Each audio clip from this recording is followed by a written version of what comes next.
Bonjour, je me présente, René May. Je suis français. Je sais que cette cassette va pour plusieurs pays.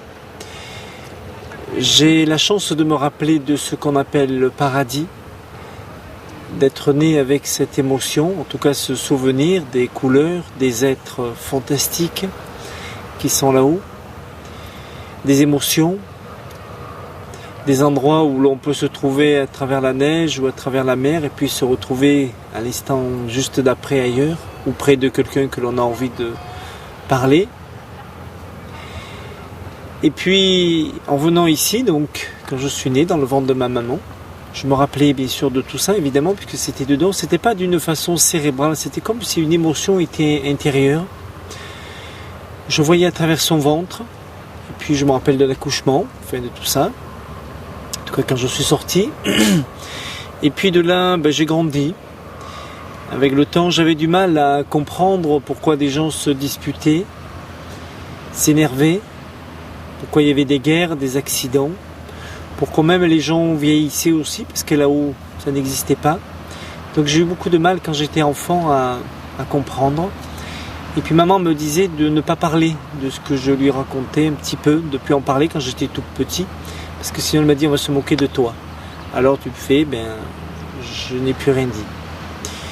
Les années ont passé, j'ai commencé à m'intéresser aux mathématiques que j'avais pu ramener de là-haut, qui m'avait permis de faire beaucoup de recherches, parce que j'étais passionné de ces mathématiques. Et puis j'ai cherché à comprendre l'univers, la vie, la nature, le pourquoi, le comment. Les années ont passé et puis j'ai pu prendre enfin une position, faire ce que j'avais toujours eu envie de faire depuis toujours, puisque j'avais la chance de voir à travers les personnes depuis tout le temps, depuis tout enfant. Il me restait plus qu'à faire ce que j'aimais, donc à recevoir du monde. Ce que j'ai fait, j'étais très jeune, j'avais peut-être 22 ans, 23 ans, enfin dans ces eaux-là. J'ai commencé à recevoir du monde, beaucoup de monde. Je prenais les mains des personnes et puis je parlais de leur vie, ça me permettait de les aider et puis de partager leurs problèmes.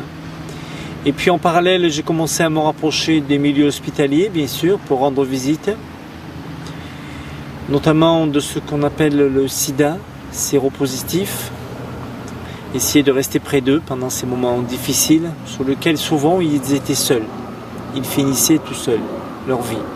C'était comme ça faisait un peu peur. Et puis j'ai commencé à rencontrer des personnes qui ont vécu ce qu'on appelle des NDE, des morts imminentes, morts approchées, des personnes en fait qui décèdent et reviennent à elles. Elles me parlaient parce que c'était plutôt des femmes, elles me parlaient de lumière, d'une grande lumière qu'elles avaient vue. Je connaissais cette lumière parce que je pouvais en parler, je pouvais leur en parler, mais comment est-ce qu'on y allait de notre pleine conscience du vivant jusque-là, ça je ne savais pas. J'avais remarqué que ces personnes-là étaient complètement changées, transformées à l'issue de cette expérience qu'elles avaient vécue. Alors j'ai pensé que si j'arrivais à reproduire ce qu'on appelle une NDE, cette mort imminente, alors je pourrais apporter l'explication de comment on peut atteindre cette lumière pour pouvoir aider en tout cas à transformer la vie des personnes. C'était un but, nous sommes là, bordure de mer, il y a un bateau qui passe, de pêcheurs, ça fait partie du direct, si on peut dire, donc c'est sympathique, voilà. Et c'est un bateau de pêcheurs, mais vous le regardez là, voilà, qui revient de la pêche apparemment. Donc nous sommes dans le midi de la France, ici. Et lorsque j'ai pu côtoyer toutes ces personnes, c'est vrai que ça m'a permis de pouvoir mieux comprendre effectivement le problème qu'il y avait. J'avais ce souvenir de là-haut, de tous ces êtres. Certains vivaient cette expérience et étaient transformés. Alors j'ai pensé qu'il serait bon de pouvoir reproduire ce qu'on appelle une NDE. Donc la reproduire, mais d'une façon consciente. Alors j'ai commencé à chercher et puis j'ai trouvé un moyen très simple Parce que j'ai toujours été entouré d'êtres très lumineux, depuis toujours, que j'avais connus là-haut, quand j'étais dans le ventre, quand j'étais bébé, tout bébé, qui ont toujours été là. Et avec eux, donc, j'ai pu partager et savoir comment est-ce que je pouvais faire. Alors j'ai commencé, je me suis préparé à peu près pendant 1 an à essayer de rentrer en méditation. Ce qu'on appelle la méditation profonde. Je n'avais aucune notion, aucun a priori d'ailleurs, puisque je ne connaissais pas. C'était le seul élément que j'avais perçu qui pourrait me permettre peut-être d'arrêter mon cœur et d'essayer de reproduire une mort imminente. Je me suis préparé 1 an, 4-5 mois pour arriver à, je dirais vraiment à la pénétrer. Alors si j'avais de le comparer, eh bien, c'est comme si vous preniez une bouteille d'eau d'1 litre, 1,5 litre, vous la mettez au bout du bras et puis vous ne bougez pas. Vous la tenez pendant des secondes, des minutes, des heures, des jours, des semaines et des mois. Ça fait mal, ça fait une crampe, des crampes, ça brûle. Et puis un jour, à un moment donné, bien, tout lâche. Au bout de ces quelques mois, eh bien, ça a lâché, je n'ai plus senti mon corps et j'ai pu enfin être plus libre. Et puis, il s'est passé encore des mois et des mois. Il y avait des choses intéressantes, des sensations agréables. Mais je n'arrivais toujours pas à atteindre ce que j'étais allé chercher, cette lumière. Jusqu'au moment où j'ai pu me retrouver à des endroits différents. C'est-à-dire que j'étais là, dans un jardin, en train de méditer. Et je savais que je me trouvais aussi, parfois, au milieu du désert, parfois à la cime d'une montagne, parfois devant une plage, parfois au milieu de la glace, de l'Antarctique, des fois au milieu des grands arbres de bois, des fois au-dessus d'une cascade.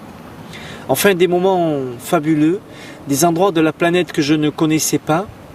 Et je savais que quelque chose de moi était là-bas et pourtant, je savais aussi que j'étais toujours au même endroit.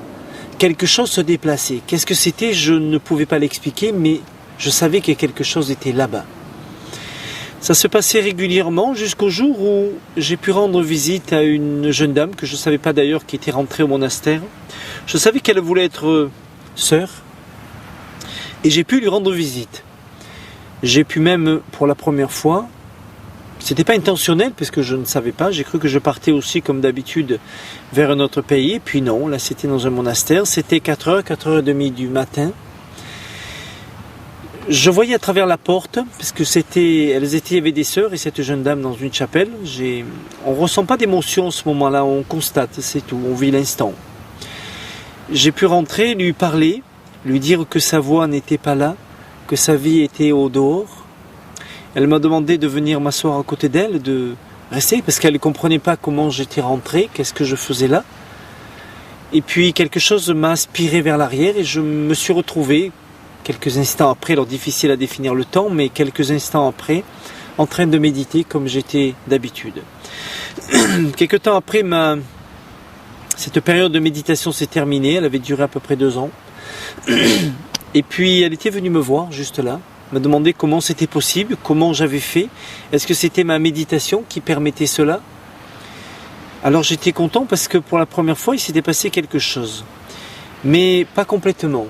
Content parce que j'étais allé chercher cette lumière et malgré le temps que j'avais passé, la difficulté qui avait été très très dure, surtout au départ, j'avais toujours pas atteint cette lumière que j'étais allé chercher que ça. Et je n'avais apparemment toujours pas pu l'atteindre. Alors j'ai repris à recevoir du monde, aller à l'hôpital. Et puis il m'a fallu des années plus tard pour comprendre que cette lumière, je l'avais atteinte, mais c'est parce que je voulais la penser, je voulais la voir, et qu'en fait c'était ma pensée, quelque part des fragments de ma pensée qui voulaient la voir, alors que j'étais dedans. Alors les années ont passé, il a fallu que je rentre dans le monde des affaires. Comme certains, si on peut parler d'une vocation ou d'un chemin de vie, eh bien c'était ça, j'avais des directives. J'ai commencé à rentrer dans le monde des affaires. Je n'avais pas d'argent, bien sûr. Je n'avais pas de connaissances particulières puisque je vivais relativement en dehors de la société. Et puis je me suis préparé d'abord pendant quelques mois puisque je ne connaissais pas le domaine fiscal ni bancaire. Alors j'ai étudié pendant quelques mois, voir comment est-ce que je pouvais adapter ce que j'étais au fond de moi, ce que l'on peut appeler spirituel, avec une société dans la matière. Une fois que j'ai compris le mécanisme, comment je pouvais l'adapter, alors j'ai pu mettre dedans, et puis en 1 an et demi, j'ai fait l'acquisition de 200 appartements à peu près, en tout. Alors bien sûr, ça a soulevé beaucoup de questions, comment c'était possible, qui c'est celui-là, personne ne me connaissait, je n'avais pas de contact, je n'avais pas d'argent. Ça a soulevé beaucoup de problèmes. Pour la première fois, je me suis retrouvé avec des ennemis. Je n'en avais jamais eu dans ma vie et je m'en suis trouvé sans le savoir. J'étais rentré dans le monde des affaires et j'avais fait quelque chose en fait qui gênait d'autres personnes. Je ne le savais pas, c'était pas mon but, c'était pour faire de l'humanitaire simplement, pour m'aider à préparer ce chemin que je fais aujourd'hui encore. Ces ennemis-là, eh bien, il y a eu un problème effectivement par rapport à un huissier dont son frère était très intéressé par l'immobilier, faisait de l'immobilier. J'avais pris possession de certains bâtiments, apparemment que certains convoitaient dont lui. Et ça a été l'opportunité de pouvoir essayer de me chercher des problèmes pour une histoire d'argent que je ne devais pas, en tout cas une toute petite somme apparemment, a priori que je ne devais même pas du tout, et d'un montant plus important qui me réclamait. On avait amené, la personne qui m'aidait un peu avait amené les papiers comme quoi tout avait été réglé, qu'on ne devait rien. Toujours est-il qu'après, il a quand même fait des histoires, bloqué les comptes, enfin, sans raison. Et puis c'est vrai que c'est pas très spirituel, je reconnais, c'est vrai, mais peut-être que ça fait partie de la démarche aussi d'évolution. Quand cet huissier, après avoir vu et constaté que je ne devais pas l'argent, a quand même bloqué des comptes, bloqué une voiture que j'avais, enfin, fait quelque chose qui paraissait un peu gros, je me suis arrangé pour le rencontrer, et c'est vrai, je le répète, c'est peut-être pas spirituel, donc je ne dis pas de le faire, effectivement, eh bien je lui mets une baffe, une claque, je dirais, parce que en même temps qu'il me parlait, je sentais la colère, je sentais un petit peu les gens derrière qui peut-être il embêtait. J'ai rien contre les huissiers, pas du tout, j'ai rien contre personne d'ailleurs, mais ça s'est passé comme ça. Et je sentais en même temps que c'était peut-être le point de départ parce que je devais passer par une période que l'on appelle la prison. Alors, l'occasion était bonne, j'ai été mis en garde à vue, le bras de combat, ils sont venus en nombre, m'arrêter une semaine après. Garde à vue, un policier effectivement, gentiment m'a dit je vois bien que vous êtes ni envoyé ni rien, on voit bien, mais malheureusement là vous êtes tombé sur ce qu'on appelle des grosses huiles. Vous êtes coincé et je ne sais pas comment vous allez vous sortir de là, mais sachez qu'ils ne vous veulent pas du bien. J'avais compris ça et c'était mon immobilier en fait qui visait plutôt que moi. Alors ils se sont dit, puisqu'il a monté ça en 1 an et demi, on va forcément trouver quelque chose, un trafic de quoi que ce soit, puisque pour eux ça paraissait évident que c'était impossible de monter un patrimoine pareil en 1 an et demi sans argent, sans connaissance. Ils ont cherché, recherché, ils ont rien trouvé, puisqu'il n'y avait rien à trouver, tout était légal. Et puis, le deuxième jour ils ont commencé plutôt, quand j'ai été incarcéré, le deuxième jour, parce qu'ils voulaient ma peau, c'est le cas de le dire, le deuxième jour de mon incarcération, je n'arrivais pas à rentrer en méditation parce que je me suis dit peut-être que j'ai fait une erreur. Peut-être que j'aurais pas dû faire comme ça, peut-être que je m'y suis mal pris, peut-être que c'était pas comme ça que je devais rentrer en prison. Enfin, il y a beaucoup de questions fusées dans ma tête et la peur de l'erreur était présente. Alors à ce moment-là, j'étais contre les barreaux d'une fenêtre de la cellule, parce qu'il n'y en avait qu'une. La cellule faisait à peu près entre 8 et 9 mètres carrés, donc c'est pas grandiose. Et lorsque j'étais contre ces barreaux et la fenêtre, eh bien, un ange est apparu à ma droite et m'a regardé. Lorsque vous regardez un ange dans les yeux, vous ne verrez pas des yeux. Vous verrez l'univers, vous verrez l'infini, quelque chose qui vous attire, qui vous aspire, je dirais. C'est assez troublant, mais assez beau. Cet ange m'a regardé et m'a simplement dit « Tu vas démarrer un nouveau passage, mais sache qu'il ne manquera pas une pierre à notre socle. » Il a disparu immédiatement. J'étais rassuré. J'ai pris ma tenue de méditation et je suis parti en méditation pendant le restant de mon incarcération. J'ai pris 5 ans, ferme, pour quelque chose qui a été je dirais exagéré, effectivement. L'huissier avait 4 jours d'ITT, interruption temporaire de travail. Il faut savoir qu'il faut 8 jours pour qu'une plainte tienne. Et bien là, comme c'était juridique, avec la police, avec tout le milieu, qui s'était arrangé entre eux, eh bien, j'ai pris 5 ans ferme. Alors, comme il manquait des chefs d'inculpation, on en a créé une séquestration, enfin, menace, enfin, des choses complètement ridicules, mais sur lesquelles, c'est vrai, je ne me suis pas défendu du tout. Pas du tout. Ils le savaient, donc ils avaient libre cours de faire ce qu'ils voulaient, et ils l'ont fait. J'ai pris 5 ans. Sur ces 5 ans, j'ai fait 2 ans et demi de prison. Et je peux vous dire que pendant ces 2 ans et demi, ils ont fait ce qu'ils ont pu, j'ai pas peur de le dire, tout ce qu'ils ont pu, tout ce qui était dans leur pouvoir, abus de droit bien sûr, pour essayer de me faire couler, de me trouver une affaire pour plus que je sorte, enfin, tout ce qu'ils ont pu. Toujours est-il que lorsque je suis sorti, 2 ans et demi après, de prison, j'avais appris beaucoup de choses de la vie, de la société, que je n'aurais jamais pu apprendre. Ce passage, finalement, a été très important. Et lorsque je suis sorti, eh bien, même si le patrimoine était en déficit, parce qu'ils étaient allés voir des locataires en disant de ne plus payer les loyers, enfin, j'avais du retard, j'avais de gros problèmes financiers, mais une chose est sûre, c'est qu'ils n'avaient pas pu toucher une seule pierre du patrimoine. Ils n'avaient même pas pu l'effleurer, même pas une égratignure. 2 ans et demi après, ils avaient fait tout ce qu'ils avaient pu pour essayer de me faire couler, pour essayer d'effriter, d'essayer de trouver quelque chose, ils n'y étaient pas arrivés. Il n'y avait rien. Je me suis souvent rappelé ces mots de cet ange, les mots clairs et nets, qui m'avaient dit « Il ne manquera pas une pierre à notre socle ». Et effectivement, c'est ce qui s'est passé même 2 ans et demi après. J'ai essayé de remonter comme j'ai pu. J'ai pu remonter, multiplier même ça, pour être un peu plus dans le monde des affaires, puisque c'était le désir. J'ai monté un centre à Madagascar, à Behens, exactement, à 35 km de Tananarivo, sur la route d'Antilabé, sous l'association La Lumière. J'ai acheté une partie d'une colline, construit un bâtiment. Et aujourd'hui, ce centre reçoit beaucoup de monde et soigne qu'avec des plantes. Voilà. Eh bien, les résultats sont très bons d'ailleurs, sur beaucoup de problèmes de santé, de cancer et autres. Et puis, c'est vrai que quelques temps après, eh bien, j'ai voulu partir avec ce qu'on appelle des SDF. Je voulais comprendre, j'avais vécu une expérience avec eux quelques années auparavant, j'étais parti quelques jours, parce que je voulais comprendre pourquoi des personnes, et comment des personnes étaient capables de tout plaquer pour vivre, et a priori heureux. Parfois je parlais un peu avec eux, quelques instants, pour partager quelques minutes avec eux, simplement de sympathie, et j'avais du mal à comprendre. Alors j'étais parti quelques temps avec eux, bien sûr, et j'avais reproduit encore une autre fois après, pendant plusieurs jours, quelques temps, cette expérience. C'était sympathique, j'en ai gardé de fabuleux souvenirs, d'ailleurs. On partageait ce qu'ils avaient à manger, ou ce que moi je pouvais avoir. On dormait sur des cartons, des bouches de métro, des abris pas de bus, mais d'arches, en tout cas d'entrée et autres. C'était fabuleux. C'était pas ma vie, bien sûr, mais c'était en tout cas des moments assez plutôt grandioses, je dirais.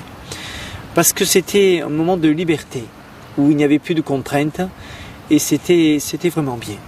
J'ai compris pourquoi ces personnes pouvaient vivre là. Et d'ailleurs, le dernier jour, la deuxième fois, le dernier jour que je les ai quittés, j'avais sympathisé avec tout le monde. Ils m'avaient présenté des clans, ce qu'ils appellent des clochards qui venaient d'Allemagne. Enfin voilà, j'avais rencontré plein de monde. J'avais pu comprendre ce que j'avais à comprendre. Et puis quand je suis parti, ils m'ont accompagné jusqu'à la gare. Oh, ils étaient à peu près à 25-30. Et ils me disaient comme ça, ouais, mais les responsables de la gare vont pas nous laisser rentrer. J'ai dit, mais si, venez, je vous offre le chocolat à tous. Et puis voilà, ça a été le dernier moment que j'ai passé avec eux. Voilà. Et puis de là, le temps a passé.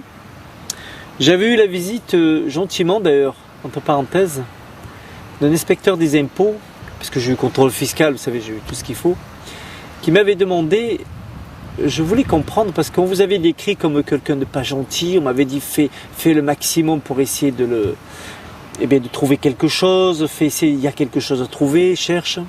Il me dit, j'ai rien trouvé dans votre dossier, il y avait aucune anomalie particulière, en tout cas qui puisse laisser le doute sur la construction de ce patrimoine. Il m'avait demandé, la dernière fois que c'est juste avant de sortir de prison, je reviens sur ce petit sujet parce que c'était important, ça m'a marqué, monsieur très sympathique, au départ qui était très distant, et puis quand il a compris que c'était un coup monté, que c'était un règlement de compte, il a pris, je ne dis pas mon parti parce que c'est pas le terme, il m'a dit sachez que je ferai mon travail comme je dois le faire, mais je n'en ferai pas plus, même si on m'a demandé d'en faire plus, je n'en ferai pas plus. Et quand il est venu la dernière fois, il m'a dit je voudrais vous poser 2 questions. La première c'est comment vous saviez qu'il fallait acheter là de l'immobilier, et la deuxième, comment vous avez fait pour avoir tous ces financements. Dans la première question, je lui ai dit l'instinct, par instinct. Et dans la deuxième, eh bien, lorsque vous voyez des hommes en affaires, c'est ce qu'on oublie souvent, ne voyez pas le monde des affaires, voyez simplement des hommes. Et lorsque vous parlez avec des hommes, dites-vous que de toute façon, dans ces affaires, ce ne sont que des hommes. Et ces hommes-là, s'ils ont ressenti quelque chose de vrai en vous, alors vous aideront. Voilà simplement pourquoi et comment j'avais eu tant de financement et aussi rapidement. Alors voilà, c'était une parenthèse. J'ai continué mon chemin. Une amie depuis des années, au moins 10 ans, me demandait d'écrire une histoire. Je ne voulais pas, parce que je trouvais ça personnel, intime. Je n'avais pas envie qu'on parle de ça. Je ne voyais pas du tout ce que ça pouvait apporter aux autres, parce que c'était une expérience de nombre d'années, de méditation à travers plusieurs années, en période, de faits ou de phénomènes qui ont pu se passer, c'est vrai. Et puis un jour, ça a été le moment, j'ai dit écoute, si jamais tu veux écrire ce que tu voulais écrire, vas-y. Ainsi, un livre a été écrit.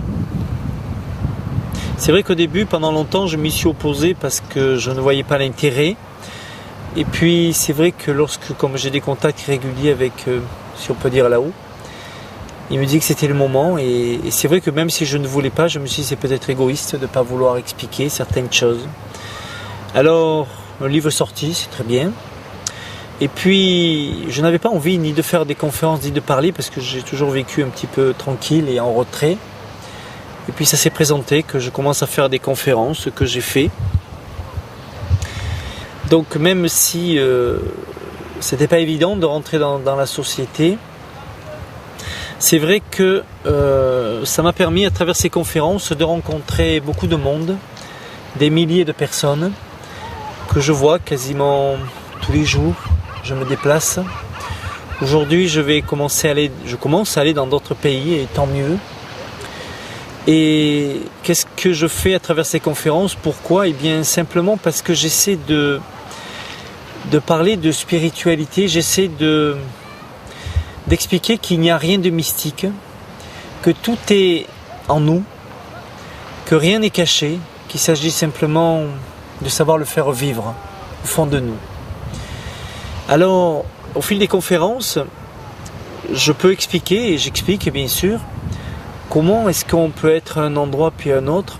Comment des personnes qui aujourd'hui me demandent « Est-ce que vous pouvez être près de moi? Je me fais hospitaliser, j'ai une intervention, peu importe le problème, à telle date. » Et bien que la personne soit seule ou qu'ils y soient 10, 20, 30 dans des pays différents, je peux vous affirmer que je serai près d'elle. Il n'y a rien, il n'y a aucune anomalie.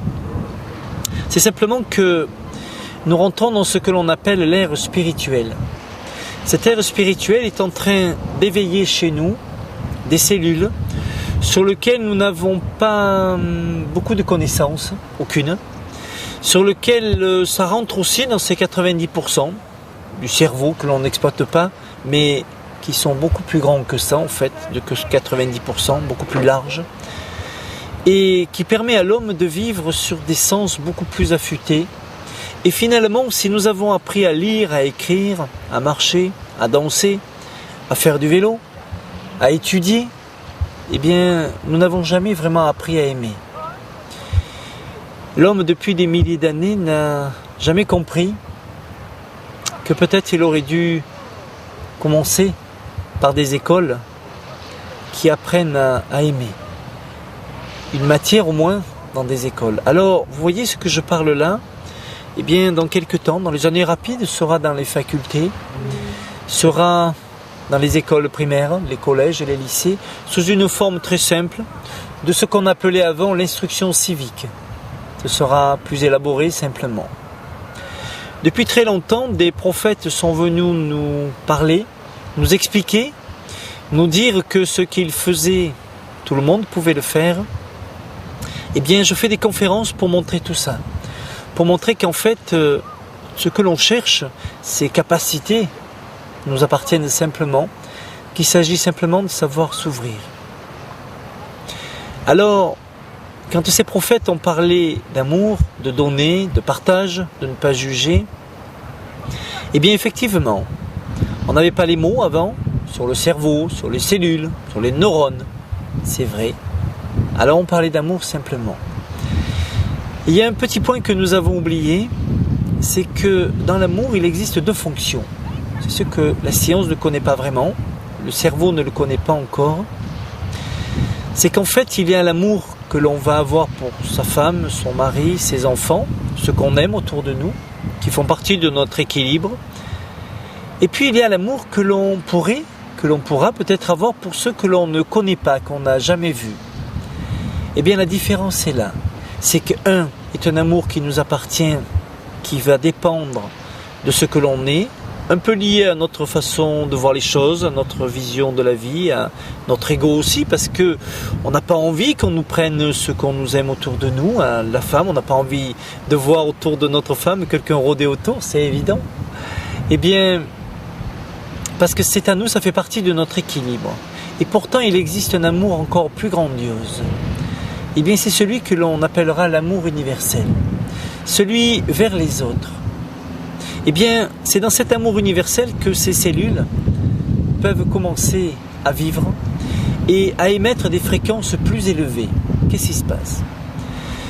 Tout à l'heure, je vous ai dit qu'effectivement, lorsque des personnes sont hospitalisées, et des dizaines ou des centaines de personnes peuvent en parler sans problème, que je suis près d'elles. Parfois physiquement, des fois non. Des fois simplement un toucher, des fois de se ressentir. Eh bien simplement parce que, comme elles sont en attente, et que lorsqu'on fait un travail d'évolution vers une recherche vers les autres, comme j'essaie de faire tous les jours depuis très longtemps, eh bien on ouvre son esprit. On dépasse nos limites. Et à partir de là, eh bien, on fait appel à une autre forme d'intelligence. Si quelqu'un se met derrière vous, il est très énervé. Vous ne le voyez pas, vous ne le touchez pas. Est-ce que vous allez savoir que quelqu'un derrière vous est très énervé ? Bien sûr que vous allez le savoir. Bien sûr que vous allez le sentir. Mais alors, quel sens utilisez-vous ? Les 5 sens ? Non ?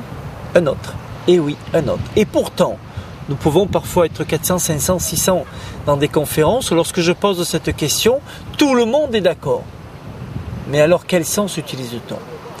Eh bien justement, ce qu'on appelle des fréquences, des cellules.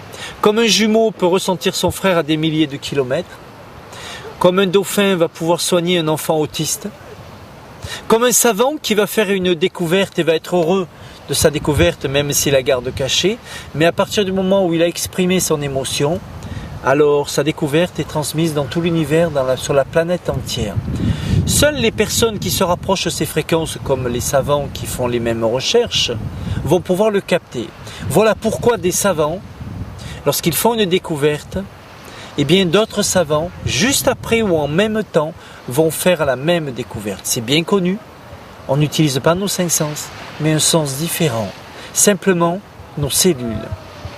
Eh bien, lorsque ces personnes sont hospitalisées, par exemple, eh bien, c'est une histoire d'étude de fréquence. C'est-à-dire qu'au fil des années, quand on apprend à aimer les autres, pas sa femme ou ses enfants, les autres aussi, eh bien, on développe des cellules à fréquence plus élevée et qui permet effectivement, simplement, d'apprendre à interpréter ce que veulent dire ces fréquences. Vous écoutez des radios FM, vous ne les entendez pas, pourtant elles sont là. Eh bien, lorsque je prends, puisque je rencontre beaucoup de monde, je fais des entretiens gratuits pour le plaisir, et puis je fais des conférences aussi le soir pour expliquer tous ces paramètres que j'essaie de mettre en évolution à mesure que les personnes puissent comprendre. qu'elles peuvent comprendre, eh bien, il y a cette fréquence de cellules que l'on a et qui permet effectivement de pouvoir se parler d'un endroit à un autre, se ressentir plus précisément. Et lorsque, par exemple, quelqu'un cherche une place de parking, c'est connu, enfin je sais ici, dans d'autres pays aussi, on demande et on fait appel à ce qu'on appelle un ange. L'ange des parkings ou l'ange gardien, je ne sais comment chacun l'interprète, peu importe, eh bien c'est le même principe. Il faut considérer les anges comme ce qui représente ce qu'il y a de plus beau dans la vie. Et l'expression de ce qu'il y a de plus beau dans la vie, eh bien, lorsque nous avançons sur ce chemin d'ouverture d'esprit, alors nous sommes sur le chemin qui nous mèneront vers les anges. Parce qu'ils sont là. Ils représentent ce qu'il y a de plus beau. Il n'y a aucun problème, mais alors aucun, à pouvoir demander à être aidé du moment que c'est dans l'amour. Eh bien, lorsqu'un dauphin soigne un enfant, là aussi c'est par amour. Lorsqu'un mammifère comme les dauphins sauve des plongeurs, quel intérêt au péril de leur vie contre des requins, ils le font parce qu'ils aiment l'homme, parce qu'on se ressemble un peu. Leur cerveau est plus complexe parce qu'ils utilisent des fonctions que nous n'utilisons pas, que nous ne savons pas utiliser. Eh bien, c'est ce que j'explique en conférence, c'est ce que ces prophètes depuis des milliers d'années ont voulu nous dire, que nous ne sommes pas arrivés à comprendre et qu'aujourd'hui nous allons pénétrer doucement dans cette ère spirituelle pour une évolution fabuleuse. Il y a quelques jours, une dame en conférence me dit gentiment, vous pourriez nous parler de Dieu, qui il est? Je lui dis, est-ce que vous aimez quelqu'un? Est-ce que vous avez déjà aimé? Alors elle répond, oui, j'aime mon mari, j'aime mes enfants. J'ai dit, alors vous avez rencontré Dieu? Et là-dessus, je lui dis, mais avez-vous eu un moment de grâce dans votre vie déjà, quelque chose qui dépasse ce sentiment, ce moment de grâce que parfois on attend? Elle m'a dit, oui, ça m'est arrivé une fois. J'ai dit, alors vous avez parlé avec Dieu? Vous l'avez rencontré lorsque vous aimez quelqu'un? Et lorsque vous ressentez cette grâce, vous parlez avec lui. Vous voyez, ce n'est pas une histoire de langage, c'est une histoire d'émotion, de sentiment. Eh bien, ma démarche à travers la France, à travers les pays, c'est ce que j'essaie de faire, et de bien expliquer que toutes ces capacités que l'on cherche résident en nous naturellement. Elles sont simplement une ouverture d'esprit. Rappelez-vous, la spiritualité est une ouverture d'esprit vers l'infini. Elle n'est pas une pratique, elle n'est rien du tout. S'il existait sur la planète un endroit qui nous rende à coup sûr spirituel, ou en tout cas atteindre cet état d'éveil, on le saurait. C'est parce que ça nous appartient à chacun et que personne ne peut faire ce chemin à notre place. C'est à nous de le faire. Vous voyez par exemple, si vous mangez n'importe comment, du sacré, du sucré, du salé, à n'importe quelle heure, vous buvez n'importe comment, vous n'êtes pas très bien, vous digérez mal, et vous n'êtes donc pas très bien. Eh bien, il en est de même dans notre pensée. Lorsque l'on pense n'importe comment, que l'on ingurgite des tas d'informations qui n'ont pas d'intérêt, que l'on croit avoir de l'intérêt, eh bien, on sature et quelque part on pollue. Nous oublions que notre mère, c'est la nature. Que si Dieu est notre Père, effectivement, que notre mère est la nature, et que nous avons besoin quand même de la protéger. Que nous avons besoin de faire attention à elle, de faire attention à l'endroit où nous vivons, de ne pas la perturber plus que nous le faisons. Malheureusement, l'industrie, je ne vais pas parler de l'industrie, mais en tout cas, tous ces éléments-là, eh bien, amènent, je dirais, la pollution, et à travers l'homme en tout cas. Heureusement, ça, dans les années qui arrivent, ça va commencer à changer, et tant mieux. Voilà. Alors, je fais des conférences régulièrement pour expliquer tout ça, des choses de la vie simples, sans parler de technique, sans parler de termes scientifiques, même si ça se rapproche de la science, pour parler que la vie, eh bien, nous appartient et que c'est à nous de savoir la vivre et lui mettre sa véritable valeur. Que chaque instant compte et que c'est dans notre pensée que nous devons faire attention de ne pas, je dirais, comme manger n'importe quoi, et bien penser n'importe comment. Je n'ai jamais accepté qu'on dise du mal des gens autour de moi. C'est un principe que j'ai depuis toujours, qui fait que je respecte au moins mes amis, ceux que j'aime, et que ça n'a aucun intérêt qu'on me parle d'eux en mal. En tout cas, ça ne m'intéresse pas. Dites-moi ce qu'on peut dire de bien, oui, effectivement. Maintenant, un point plus précis sur la spiritualité. Rappelez-vous, c'est pas la peine de chercher à parler à droite à gauche de spiritualité à des personnes qui peut-être ne sont pas prêts à entendre. Pourquoi ? Eh bien, parce que lorsque vous aimez quelqu'un, eh bien, ce que vous ressentez, même si l'autre aime bien la personne, elle ne peut pas ressentir comme vous, parce que c'est pas le même sentiment. Eh bien, la spiritualité est un sentiment. Elle sera une ère de compréhension, c'est vrai, mais liée au sens et au sentiment. En fait, on se vante de ce que l'on n'est pas, quand on sait, on se tait. On peut transmettre des informations, on peut aider à faire comprendre, mais se vanter, ça ne sert à rien, de parler à droite à gauche de spiritualité. Il est plus important d'être que de faire. Faire, vous avez vos mains, vous avez 24 heures, vous pourrez faire guère plus.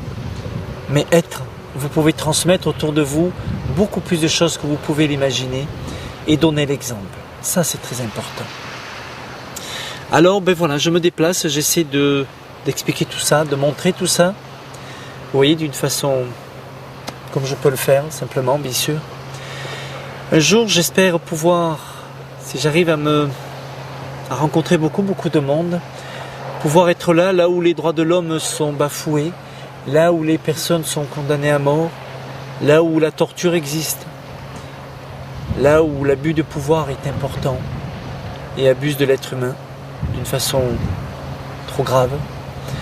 J'espère pouvoir être là. Voilà. J'ai passé un moment agréable à parler avec vous. Je sais bien, vous me répondrez peut-être à travers des conférences. Je vous salue et puis peut-être au plaisir. Au revoir.